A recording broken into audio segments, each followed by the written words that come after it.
السلام عليكم ورحمة الله وبركاته. كيف الحال؟ أخباركم وعلومكم؟ إيش مسوين؟ إن شاء الله طيبين وصحة وسلامة. معكم حسن شبير، فيديو جديد من قناتكم حسن شبير، حق تجارب قهوة ما إلى ذلك. عموما قد جاك تساؤل في يوم من الأيام: ليش الغلاية بطيئة؟ جيت تبغى تسوي اندومي، تغلي المويه في الغلاية، تنتظرها تغلي، تنتظرها تغلي، وتنتظرها تغلي ولا تغلي بسرعة. هل سألت نفسك هذا السؤال في يوم من الأيام؟ أكيد سألت نفسك، بس هل سألت شات جي بي تي؟ أنا سألت شات جي بي تي وقال لي إنه الغلاية جيدة من 2000 واط وأنت طالع إلى 3000 واط. قلت خلونا نجرب. عندنا يا جماعة هذه الغلاية القديمة 1800 واط، وعندنا هذه الغلاية يا جماعة 3000 واط. زي ما تشوفون 3000 واط، شوفنا واضح إن شاء الله. راح نختبرها ونقيمها ونشوف لكم هل تسوى انك تجيبها ولا لا. خلونا مع التجربة. يلا يا اخوان، لتحقيق تجربة عادلة راح اعبي الغلايتين نفس كمية الموية، اللي هي ذي الموية 600 لتر مرتين، اوكي، اللي هو يكون لتر 200 ملي. اوكي، عبت يا اخوان نص الغلاية تقريبا. فيا اخوان طلع السلك قصير ما يوصل من الفيش، وليش ما شبكت في توصيله؟ المفروض تعرفون السبب بعد شوية. اتمنى ان الصوت واضح، يا رب يا رب الصوت واضح. قاعد استخدم ذا المايك يا اخوان. نستخدم الساعة ونشغل فيها تايمر: 1 2 3. والحين التايمر قدامكم.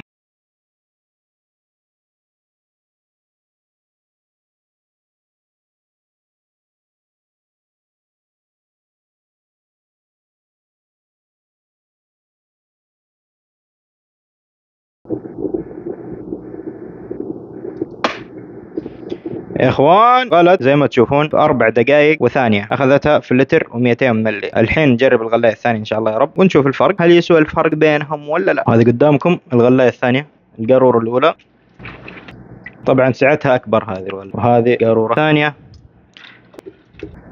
عبت تقريبا هنا، عبت من هنا. وبسم الله الرحمن الرحيم نبدأ المؤقت. لا لا لا لا لا، انا بطيحها.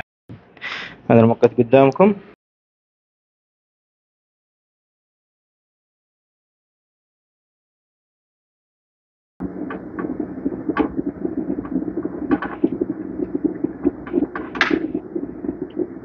زي ما تشوفون يا اخوان وقفت 2 دقيقتين و3 ثواني، فرق تقريبا النص. والله وقت ما شاء الله تبارك الله. خلونا نرجع الكاميرا الاساسيه فوق ونكمل الحوار. يا اخوان زي ما شفنا فرق نص الوقت، نص الوقت فرق، مع انه هذا 3000 هذه 1800. يعني المفروض الفرق يكون اقل من كذا. هذه 4 دقائق و2، هذه 2 دقيقتين و4 ثواني، ممكن فرق ثانيتين او 3، بس اقسم بربي فرق اسطوري. طيب لو جينا الحق الغلايه الاولى مشتريها انا ب 60 ريال من هنا محليا، من ما هو من اي سوق.